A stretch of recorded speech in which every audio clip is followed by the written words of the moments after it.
네, 미중산업경제연구소의 조용찬 소장 연결하겠습니다. 소장님, 안녕하십니까? 예, 안녕하십니까? 네, 오늘은 일본 이슈부터 좀 살펴보도록 하겠습니다. 이제 오늘과 내일 일본의 금융정책 결정회의가 있는데요. 이제 어떤 금융 완화책들이 발표가 되고 그리고 향후 환율과 주식시장에는 어떤 영향을 미칠지 짚어주시죠. 네, 일본 언론들에 따르면은 일본은행의 금융 정책 결정 회의에서는 아무래도 정부와 공동 문서로 국채 매입과 현재 1% 물가 목표를 2% 끌어올릴 것이라고 그럽니다. 이제 문제는 2% 물가 상승 목표도 느슨한 형태의 목표가 아니라 구속력을 갖춘 목표로 좀 강화될 것이라는 이야기가 나오고 있는데요. 이 때문에 이를 달성하기 위한 수단도 나올 것이라고 그럽니다. 우선 자산 매입 기금을 현재 101조 엔에서 111조 엔으로 증액시킬 것으로 보여지는데요. 이제 5년짜리 장기 국채도 추가로 매수할 수가 있게 될 것으로 보여집니다. 이외에도 일본 금융기관들이 일본에 맡긴 당좌 예금에 붙는 초과 준비금이 있는데요. 여기에 0.1% 금리를 철폐시키거나 아니면은 0.05%로 인하될 것이라고 합니다. 특히 정부는 2% 인플레이션 목표를 달성하기 위해서는 미 연준처럼 금융 완화 기간을 무기한 또는 무제한 완화할 필요가 있다고 밝힐 것으로 보여지는데요. 이렇게 된다면은 아무래도 니케이 평균 주가는 12,000엔 선까지 올라갈 가능성이 높다고 합니다. 문제는 기업들이 은행에서 돈을 빌리려 하지 않고 있기 때문에 아무리 돈을 찍어낸다고 해도 경기 자극 효과는 크지 않다는 점에 좀 주목해야 될 필요가 있는데요.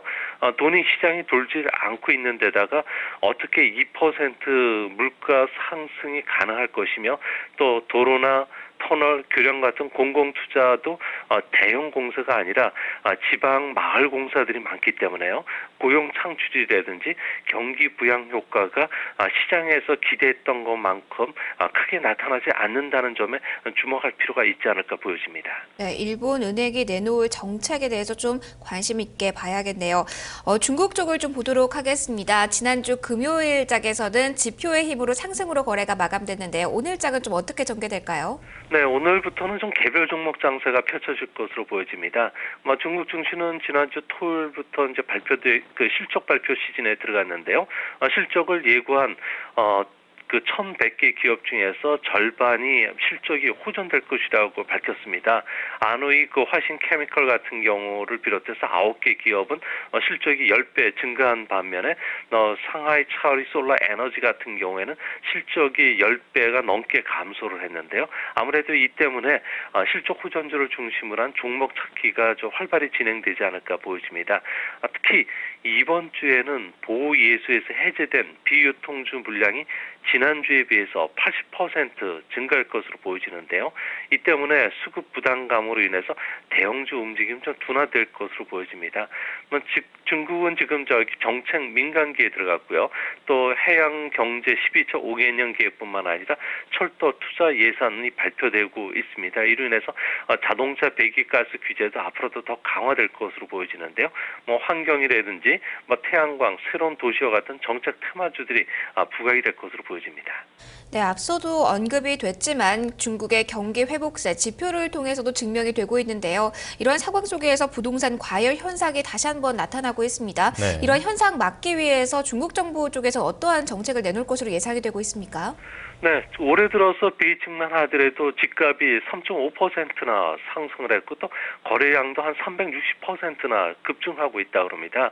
아무래도 새로운 도시화 정책이 추진되면서 아무래도 투기 자본들이 지금 몰려들고 있기 때문인 그런데요. 이제 문제는 1성과 2성 같은 대도시들의 집값이 오르고 있다는 점입니다. 3성과 4성은 오히려 지금 홀대를 받고 있는 그런 모습인데요. 아무래도 부동산 개발업자들한테는 희소식이지만 정책 담당자들한테는 부동산 버블이 재현되지 않을까 지금 노심초사할 수밖에 없는 상황입니다.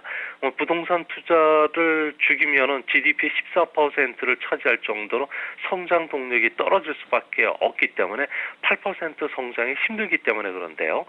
베이징의 지금 고급 아파트 가격은 한 평당 5,610만 원 정도라 그럽니다. 그래서 일반 직장인들은 꿈도 꿀 수 없는 가격까지 지금 올라가 있는데요.